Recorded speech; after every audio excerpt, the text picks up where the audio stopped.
Hello my friends and welcome, my name is Dennis and this is the latest update from Ukraine.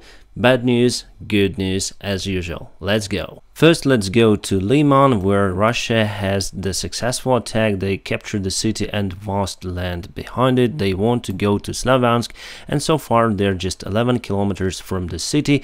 They can reach the city using their artillery systems and many more. But anyway, Ukrainian army still controls this part of the region where the Siversky Donets river is, and in the worst case scenario we can regroup, retreat back to Radiogorodok and blow up two of the bridges and one dam. Let's go from Liman to other hotspot here in Severodonetsk, where Russia was able to capture the Mir hotel just 2 days ago.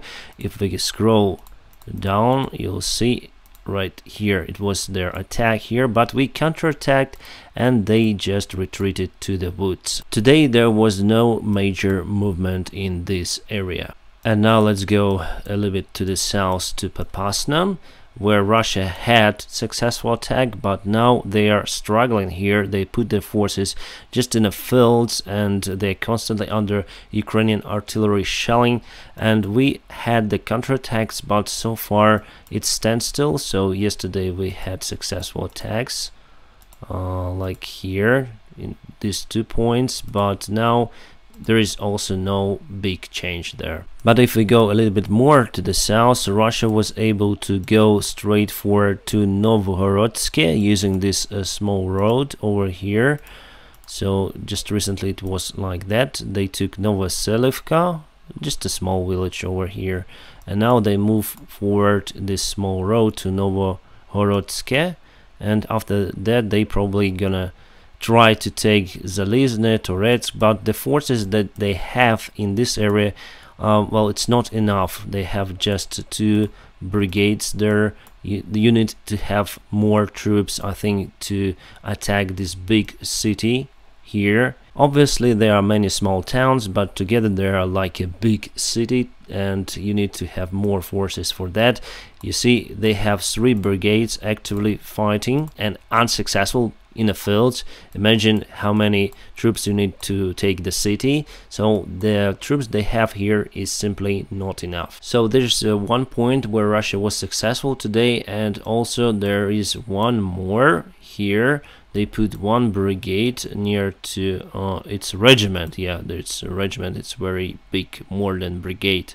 And let's go and scroll down. You see, they took Pasika, very small village, and they are going probably to the woods over here, but still they are far away from Slaviansk. They have Liman under control, so probably gonna try to get to Slaviansk from Liman, but also I think it's unsuccessful idea, unreal idea, because they need to cross this Severodonetsk river, and as you can see they are unable to cross it throughout the front lines. And now let's go for some of the good news. Let's go for Ukrainian army counterattacks. We have one near to Velika Novosilka over here. We took Makarivka village just recently. If we scroll a little bit, you see we took Makarivka. I think we took it yesterday, yeah, and today we pushed them towards Novodarivka over here. Yeah, we almost took this village under Ukrainian control. And one more successful point we have is here near to Davidiv Brid, and we are moving towards Bruskiske. And from the information we have from our army, they are already fighting ongoing in Bruskiske. Russia has just 1 separate assault brigade over there, not enough forces to withstand our counterattack. If we scroll a little bit for the time, you'll see the offensive started just yesterday. We took Davidiv Brid and we are going here. We took this village, we took Davidiv Brid itself, and now going to Bruskivske. It's not good area, my friends, to have the counterattack, because Russia is very close. They have their airfields in Crimea. They may use aviation, and yesterday they used aviation. They used K-52, they used Sukhoi 35, but both of those were destroyed there, and also one Mi-24 was destroyed, and we use our own Ukrainian-made anti-aircraft rockets, manpads like Pyron, and also we use Stingers. I would say it's kind of smart move from a Ukrainian army point of view, because Russia put their forces mostly to the eastern part. You see how many forces they have there and just few here, so we counterattacking on the places where they cannot resist too much, but they still put defense lines in Kherson Oblast. The idea here, well, let me show you on a Google Maps. So we have our counterattack on this road towards Brushkiske. It's still under Russian control, but the fighting is ongoing there, as I said. So the idea is to take this road all the way to this river, Dnieper, and we're gonna take this dam over here, Kakhovska hydroelectric station, hydroelectric power plant, you may call it. And the idea is to cut Russian army from this part, so cut it in half, my friends. The bad thing that there are just fields, nowhere to hide, so you really need to have lots of forces for that attack. I think it's just a local attack. From what I see, I think it's not the major movement of Ukrainian forces, because still we are in lack of weapons.